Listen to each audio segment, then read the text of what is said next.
RETalkShow.com presents a brief understanding about a sandwich lease. A sandwich lease literally sounds tastier than it is. Actually, a sandwich lease is a real estate strategy that we commonly hear from people who are talking about no money down and no bank required deals. This usually exists when a tenant subleases to another with a higher monthly rent. In this arrangement, the person is both a leasee and a leaseor, so the person pays and collects rent on the same property.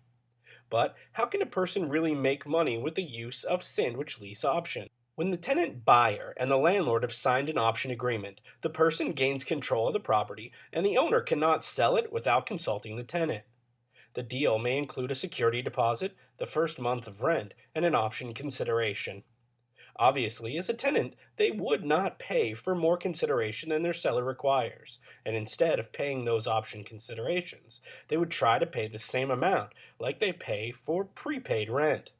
If everything is settled, they can now place a suitable tenant buyer within the property with the use of a lease option.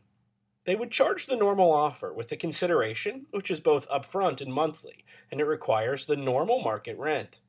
Their profit is the full amount of the option consideration, and if they are renting, obligation is favorable. They can even pick up a little between the rent they pay and on the payment of their tenants. In a nutshell, the buyer is going to lease the property with the option to buy it at a later date.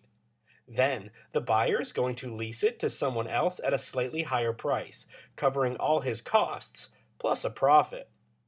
Advantages of using a sandwich lease.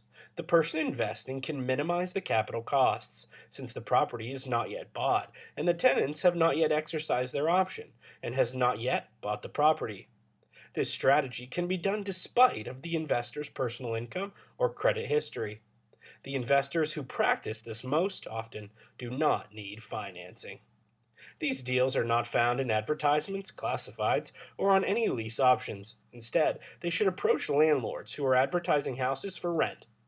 They should not call those lease ads that are handled by property management companies, because they're not interested in lease options, and they will just waste their precious time. Property owners who are marketing their house just want a tenant before they start to lose their money, and there are chances that they may welcome any chance of selling the house. So, anytime they have noticed a house for rent and they have observed that no one is living in the house, they should talk to the neighbors and find out the situation. They could ask the following: where is the owner? Why the place is being rented? What had happened to the last tenants? If they answered these questions and the owners of the property are somewhere out of the state, and they have to put it up for rent because they could sell it in time, they already spotted the gold mine. They should hurry and call the owner so that they can lift them out of their misery. They just need to ensure that their rent is not higher than what they need for the mortgage and taxes. A great sandwich lease.